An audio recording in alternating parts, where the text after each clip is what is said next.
Mr. Nobody here again. I'm traveling, as probably you can see. I'm on a stopover at the Istanbul airport, which is a modern big airport. It's in the middle of the night. Actually, it's here 5 o'clock in the morning. In Europe, it's actually 4. So, because I have nothing much to do, I want to spend a few words. So in the meantime, maybe you can enjoy a bit the view on the airport. A few words about the Mission 1 infinite focus issue that is all over internet. Apparently, a lot of people return the camera because of this lack of infinity focus. I didn't really get it, to be honest, myself. A few days ago, I went out in Baku to take some pictures with the Mission 1. I played with the video, but I never really use it as a camera for photography because I have so many other photography cameras. And while I was going around, I managed to take, according to what was, according to me, a decent street photography picture. So I posted in on Reddit to say, well, you see, you can get street photography by using the Mission 1 as well. It was not supposed to be a perfect picture. I'm not saying that, I was not saying that Mission 1 is the street photography camera. No, I just said, it's an action cam, but in certain circumstances, in certain conditions, could even play like that. And, well, basically all the comments was about this infinity focus issue. I didn't expect, to be honest, comments like that. I expected completely different approach, completely different behavior of people, understanding more about photography. And instead, no, it's the only, or maybe the main issue apparently with the GoPro Mission 1 is this lack of infinity focus, which I still don't get it. Really, I really still don't get it. So what I did, I replied to all this saying that according to me, it doesn't make any sense. But the things went on and on and on. But I'll let you see yourself and myself for the future also, because I think it's good to keep track, records of all this thing about new cameras and things like that. There it is. This is the picture that I posted on Reddit to show that eventually you could use the GoPro Mission 1 Pro also for street photography. I come from photography, not videography. I use action camera a little bit for some travel videos, maybe. Now a little bit of vlogging because there are things that I have to say, mainly for myself, for as a record for the future, but to see how the people are thinking nowadays, and underwater. So, with my background, if I have to comment on this picture, I may comment about the composition, I may comment about the exposure, I may comment about the tones, I may comment about the shadows, For instance, I know myself here at the bottom. There is the shadow of myself that was almost unavoidable if I wanted to have this all aligned and at this close range in order to be able to put them together with the horizon. Anyway, there is a lot of things we can discuss. I'm not saying this is a perfect picture. It was not meant to be.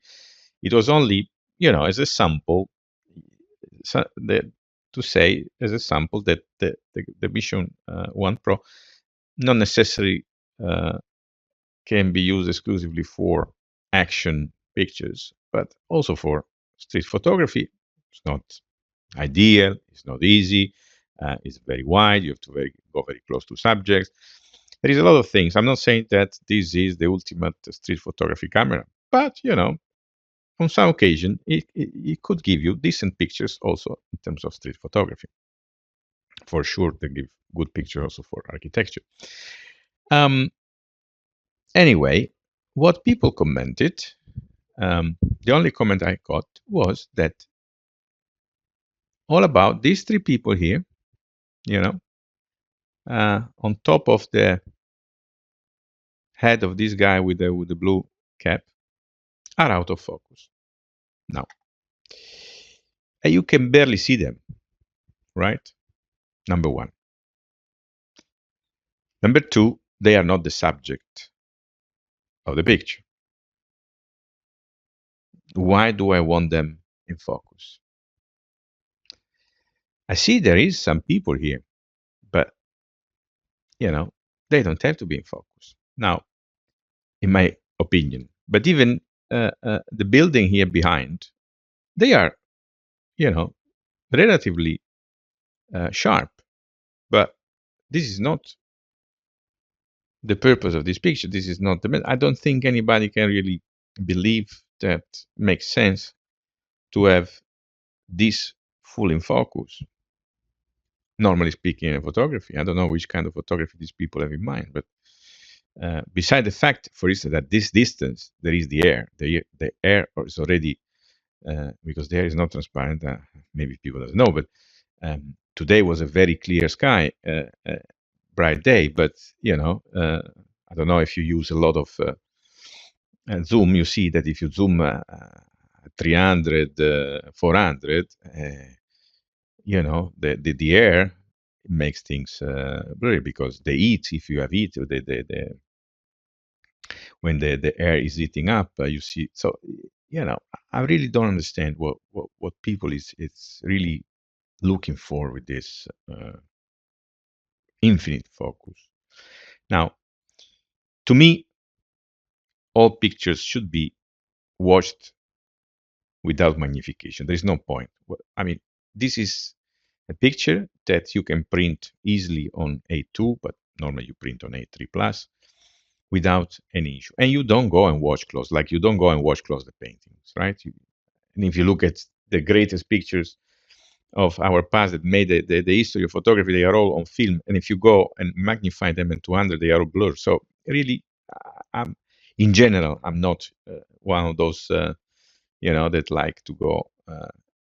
In this in particular, I zoom a bit in now, Also, we don't have to forget that I shoot it in RAW, process it in Lightroom Classic just to adjust a bit the exposure, the tones, the curves a little bit. But there is no Adobe RAW converter is not yet for the GoPro Mission 1. So the conversion already that Adobe RAW does is not perfect for this camera. So there is indeed, if you go and zoom at 200, there are some artifacts. I'm not saying that they are, you can see that's clear, but I'm not sure why this one, right, should be perfectly in focus with this one. I really don't get it. It's very well defined, in my opinion, right? There are some artifacts, as I said, but most likely because the raw converter is not optimized for the camera, so we will have to wait a little bit. But here is not in focus. Yes, I agree, right? But probably I didn't even pay attention, to be honest, on if there was some adjustment to be done to improve a little bit. But I think when Adobe Raw will have the adequate converter, this will be improved. But anyway, here you need a bit of fantasy, but it's not totally unrecognizable, the Hilton logo and written Hilton, which is the hotel. So for sure I will not return the camera because of this. Then I took another picture that day, and well, I didn't. Yeah, I think I posted also on Reddit in between the comments because it was a lot of comments about this infinite focus. Now, this building here is far much further than the boys, and to me, this picture is fine as it is.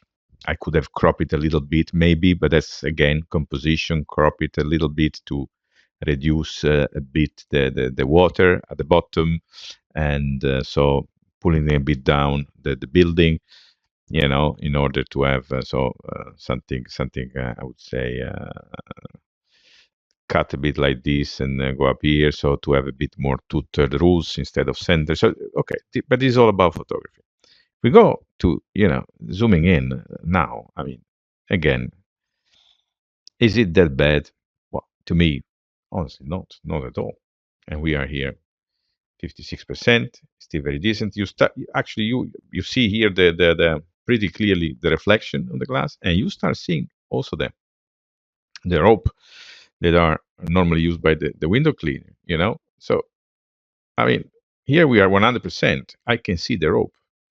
I can see very well the reflection. Then yeah, if I go to 100, I start seeing digital artifact, but this again something that will be corrected, I guess, by the proper converter. And if that's something that really disturb you so much, at 200% magnification or 300%, well, there is always the possibility to fine tune all the settings about sharpening, about clarity. That I didn't really pay much attention to that because again, I normally when I process my pictures, I do like this, maybe 50%, something like that, just to be sure that there is nothing funny. But because I'm used to look at the picture like this, I never go and process the raw pictures in Lightroom by going here and look. I have to adjust here because there is too much artifact. If I see the artifact from here, I may be disturbed. If I see the artifact from here, I may be disturbed. But here, I don't see any artifact whatsoever. So, I'm okay. I'm totally okay with that. Again, maybe it's me. Maybe it's me. I don't understand. But so I don't know what you think. But let's say saying that the Microsoft, the Mission 1 Pro is not a good camera and you return it because of this infinite focus issue, well, I really don't know why people is behaving in this way. I still would like to see. I didn't manage to see one single picture of all these people that return um, the Mission One Pro because of this issue. I didn't see any picture really of them where I I can say that this not infinity focus is ruining the picture. Not really. There was one guy that was taking a picture from the water from an island with lighthouse, compared with the GoPro 13. And yes, I mean, it could be. We will see again with the proper raw converter. Could be that the when you got 200% magnification, the lighthouse is more sharp with the 13. But if I look at the two pictures as I'm supposed to look at them, with without magnification or 50% magnification, for me they were actually both good pictures. The one that this guy took with the Hero 13 and the Mission 1 Pro. So okay, everybody can do whatever they like, and that's the nice part of our world. But still, I fail to understand, and I don't think, to be honest, it's fair to criticize the camera for this. To be honest, no, I don't think so. There are far much more nice things in this camera, and I don't think GoPro deserve all this criticism for this infinite focus thing. One more thing. In order to explain a bit better what I mean when I say that from a photographic point of view, this infinite focus issue is a no issue. I'm gonna make a sort of impossible comparison, um, unfair, incorrect, if you want.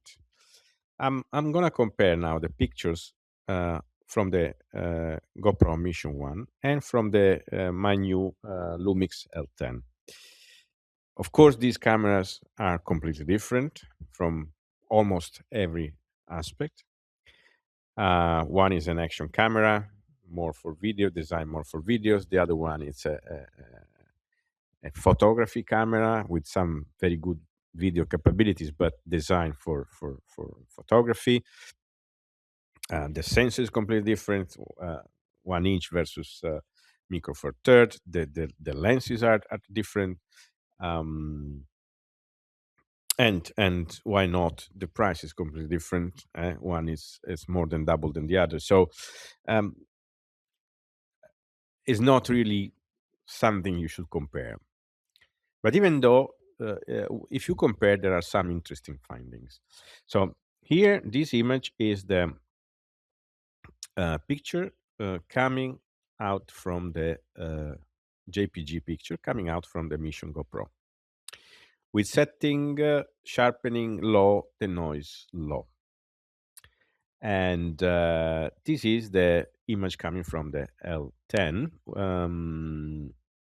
without sharpening, without anything. I put even the color profile um, flat to avoid any possible, let's say, artifact. So, of course, as probably should have been expected, if we go at 100, if we zoom in at 100,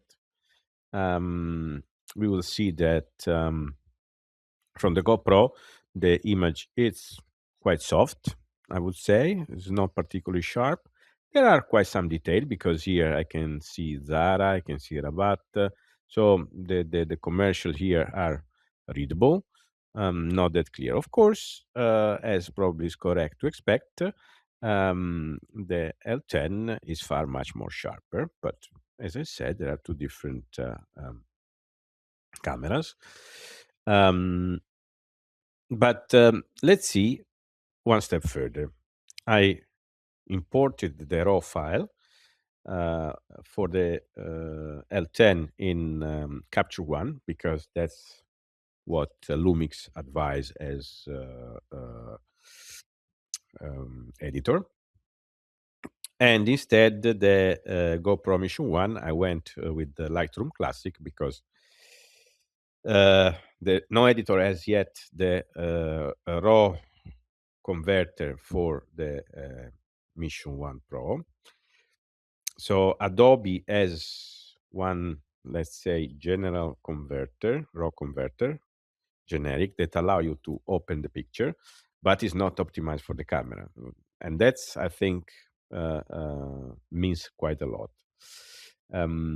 Nevertheless, this is what uh, is the result of the Mission 1 Pro after being processed through Lightroom.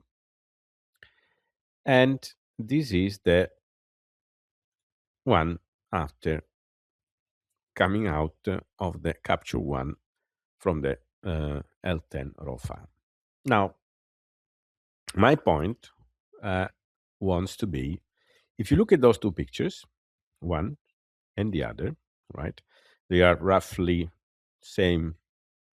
Let me just make it this one a tiny bit smaller to be a bit more close in terms of, I think now we are pretty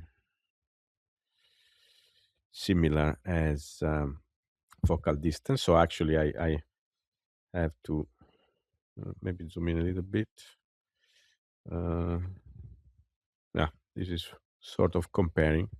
Now, let's look at this picture. Of course, the ratio is a bit different because different camera, different ratio. But let's see those two pictures, right? And let's see if at this level of magnitude, magnification, which are close to 50, right? We are able to appreciate a real difference. This is the GoPro, and this is the Lumix L1. Could even do a little bit zooming in here to be even closer. So I don't really see a major significant difference. Again, here the commercial, Zara, Rabat, it's pretty sharp. The house is pretty sharp. The trees, it's okay. And this is the Lumix one, Marriott Hotel, here on this side. So this is what you expect from a nice average photo camera. It's not high end. It's not full frame or whatever, but it's a very nice travel camera. Actually, I will make it. I will have some comments on the L10. I will maybe make one dedicated video. And the GoPro, we can go a bit further. Same, Zara, Rabat. The trees are good. Honestly, there is a little advantage. Of course, there is different, as you can see, there is a bit of a difference in the lens distortion. Again, there is not the profile for the GoPro, so the lens distortion cannot be adjusted. So we are still in a, let's say, processing the raw file from GoPro is still a bit of an issue, but it's not perfect, it's not optimized. So I do expect it's going to be even better. Now, again, look at here, also the Marriott. So virtually, in my view, yes, there is some differences, but they are extremely minimal, right? And we are at 153, 143% magnification, right? So we are not even at the natural magnification, because if we go to, let's say, 27, we go even further, a bit behind, so where we can, let's go a bit further with this one, 40, this is more or less the same, yeah. You really, I don't see any difference whatsoever, really. And that's what I mean when I talk about photography. This is how you look at photography, right? You want to do a bit of cropping, okay? Let's do a bit of cropping, and let's do a bit of cropping because, yeah, So, okay, we do a little bit of cropping. So, yeah, we do a bit more as well to get as close as possible. Now, here, there is a bit of tiny difference, but again, we are comparing two completely different cameras, two different, completely different price. But in terms of at this magnification, in terms of global image, in terms of little details here and there, look at here the roof with the pointy thing. This is from the GoPro, and this is from the L10. Honestly, they are extremely comparable. extremely comparable.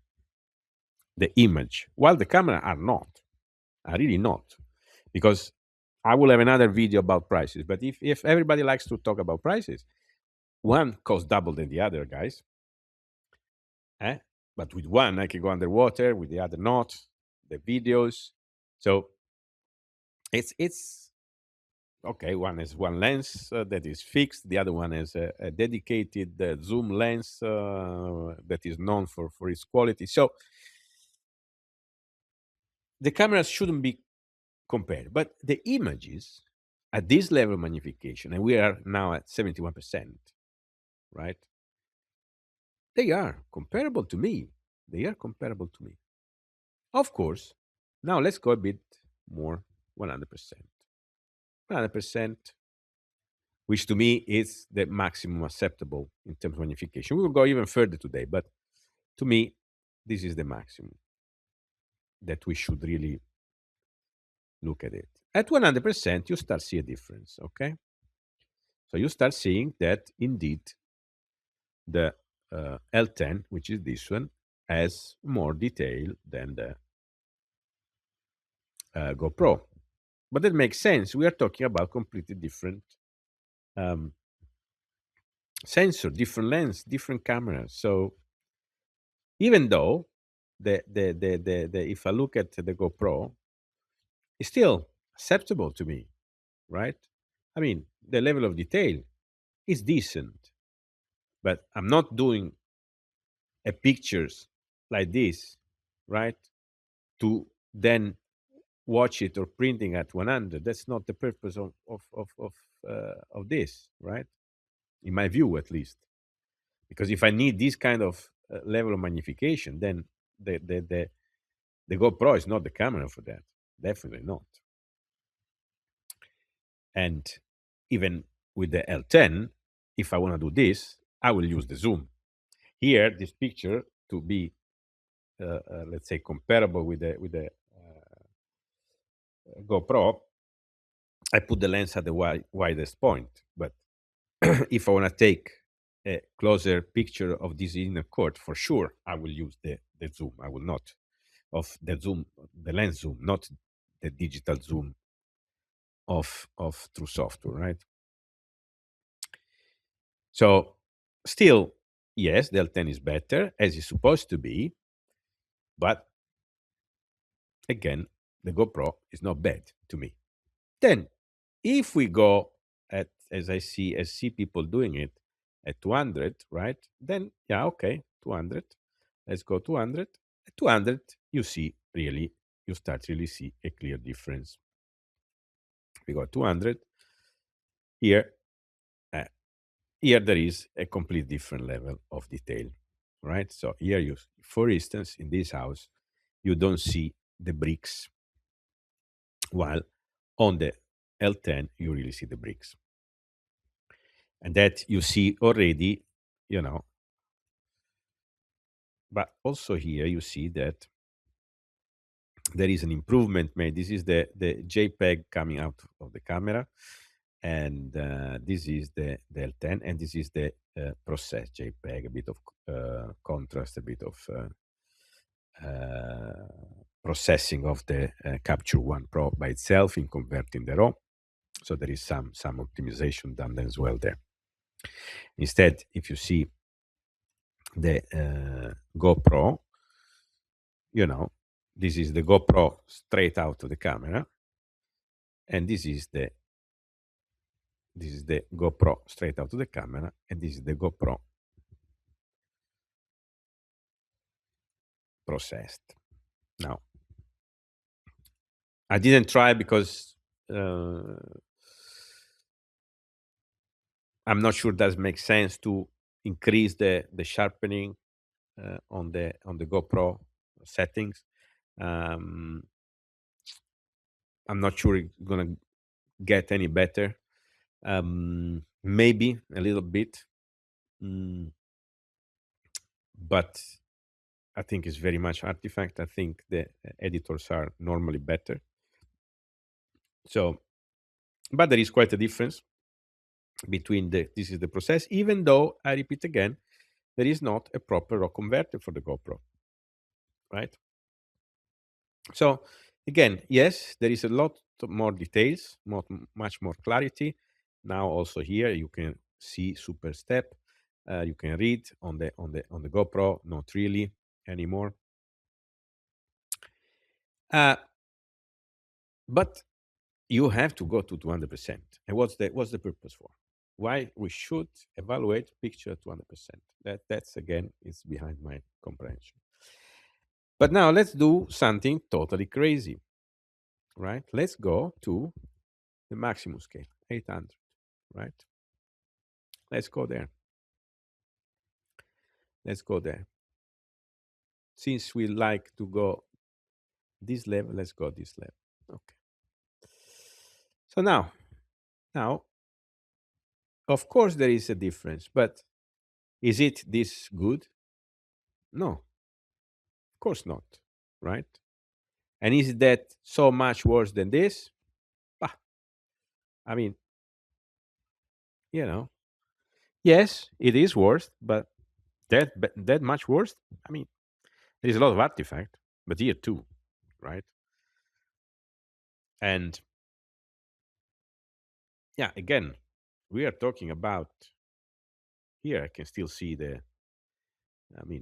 clearly identify the carpet with some design, the air conditioning, right? And here it's a bit more clear, but yes, indeed, you see. But honestly, what's the purpose of this? I mean, this looks like more a drawing, because of all the digital artifact, indeed. But here it doesn't look also perfect. Here also you see artifact. But then again, we are at an extreme level of magnification, which doesn't make any sense. And while this is definitely better, this is in a way decent. Is not that it's all big, huge, and undistinguishable thing. It is a lot of artifact, but again, that's how I have to look at the picture. Then, when you look at the picture at this level, right, they are extremely comparable. I'll go a bit more in, just to, to be even almost the same. And to me, honestly, they're good. So, as I said, and I will repeat myself again, to me, the GoPro Mission 1 Pro,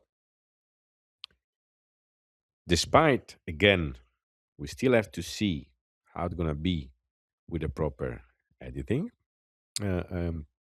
converter, RAW converter, it's already providing, capable, whatever you want to call it, to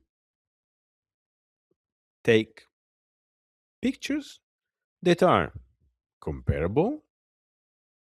Not saying better. I'm not saying better. I'm not saying that it is the ideal camera for photography. Far from that. But it's able to give decent pictures that are also on the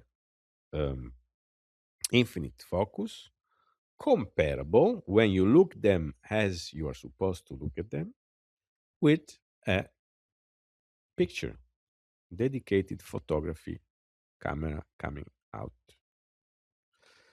So that's it. So let's conclude a little bit about this story of infinite focus. So for me, on the pictures, it's a non-existent issue, not at all. So again, It's a action camera with very wide lens. Take pictures with a gradual focus going up and down again. I find it totally normal, and I don't really understand the issue. It's not a camera that I would ever use to take picture of landscape, right? That's not the camera for that. That you have architecture, you can take architecture, you can take some street photography, you can take action pictures, you can take nature pictures, but this idea that it has to be perfectly sharp at infinite and at few centimeters, because 60 centimeters, which is less because, you know, they start to be in focus already around 50, you know, it's not exactly 50, it's very gradual anyway. So already from 40 centimeters, you are already quite okay. No, we would like the action camera to have a constant sharpened focus from 10 centimeters till the infinite. But I don't think it would look like, I don't think I would like to have that kind of focus on any camera, also not on an action camera. Talking about photography, if we talk about video, even worse. The fact that the Mission 1 Pro has a soft spot and is not totally exclusively sharpened all the way till the infinite gives that cinematic look that has been so much searched for. I'm very happy for that. So I'm not sure, maybe because I don't know, the expectation, or people had in mind something and they saw something else, or they just like to complain. You know, there is I see it on, I follow a lot of cameras, but in all this new gear coming out, there is always huge debate, huge complaint. If it is not the infinite focus, it's something else. It is the dimension, it is the battery, it is the IBIS, but you name it, there is always something to complain. By the way, I think I will make a dedicated video about this subject later on. One of the things that this camera, the Mission 1 Pro, was highly criticized was the price, right? Very high price. 700 euros, $700. Okay. There was not a single criticism, at least that I saw online, about the price of the Insta360 Luna Ultra, which is more expensive, the basic. And if you put even few accessoires, few kind of things, you go 1,000. But there was no complaint whatsoever. And they are comparable. Yes, they are comparable because they are for different use, of course. For me, for instance, the Luna Ultra has no value because I cannot bring it underwater, right? I don't bring it wherever I go. On the beach, because it's a delicate thing, it's okay for vlogging, it's okay for city trip or something, but not for anything where there is any minimum risk of water, sand, humidity, risk to fall.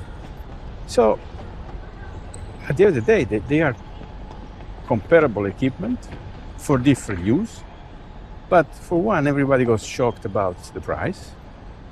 And for the Luna Ultra, everybody happy.